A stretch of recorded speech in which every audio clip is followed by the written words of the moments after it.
Alright, hello everybody. I'm just gonna go over this plastic oil filter cap or this oil filter housing that Toyota has started putting on many of their vehicles.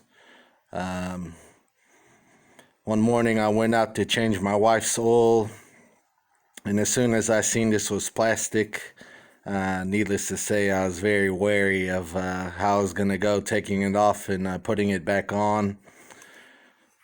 The torque setting is actually listed in the cap. Let's take a look here. As you can see it there. So anyway, when I went to torque it back on, as you can see my torque wrench here, I didn't even reach the torque setting, and I heard a loud snap, and needless to say, I figured that the oil cap had busted, and as you can see that hole there. So I went down to the local parts store and I got this aftermarket Dorman one. It's been working pretty good. I got about 3,000 miles on the car.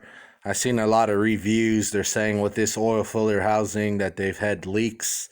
I haven't had any leaks at all. I don't know if it's because I used the Mobil 1 extended performance oil filter. It seems like the plastic O-rings on it are a little thicker than the stock ones, so maybe that helps, but no leaks from that. But regardless, I went ahead and bought an aluminum one. So there's an aluminum one on there from Dorman, but I went ahead and bought this genuine Toyota one.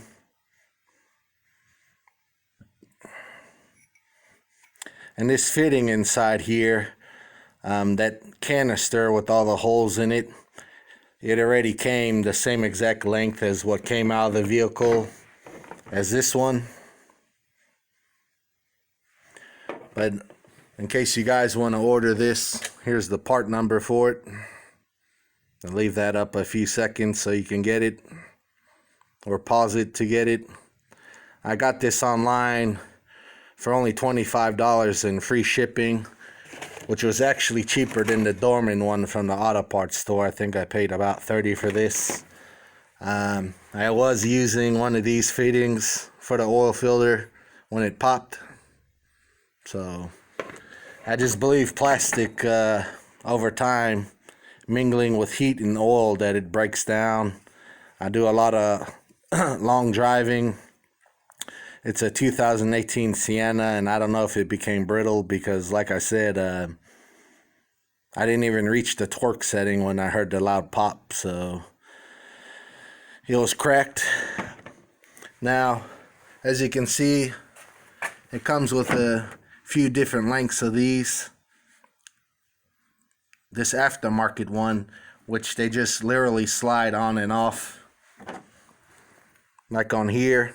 This one's the original one that they have it tapped on there. You see those with a punch pretty good, so this one doesn't exactly slide off easily. I heard of some people, if they get a genuine Toyota one and it's not the right length, if they get a longer one, that they cut it down. I don't know if they use a Iswell or a grinder enabled in order to cut it.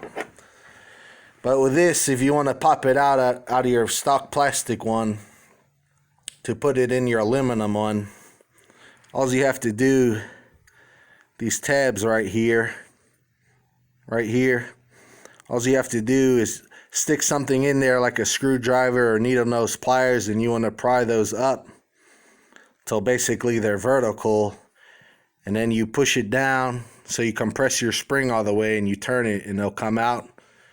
And then when you go to put it back in with your longer canister there, you just basically do the opposite. You push it down to compress your spring, you turn it in so that it matches up in between your plastic fittings there.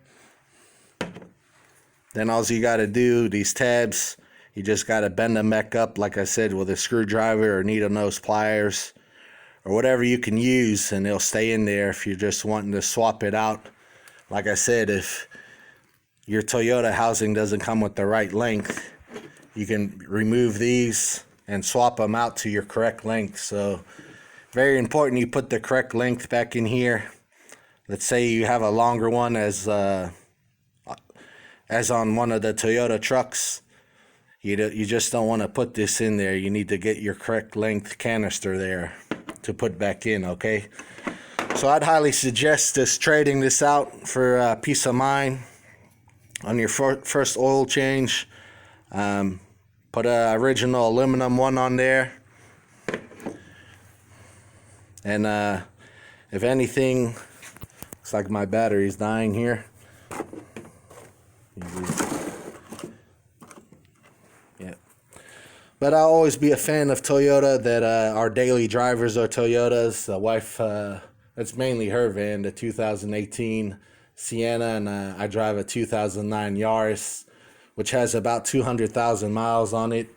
The fact is, Toyota makes the most dependable cars on there.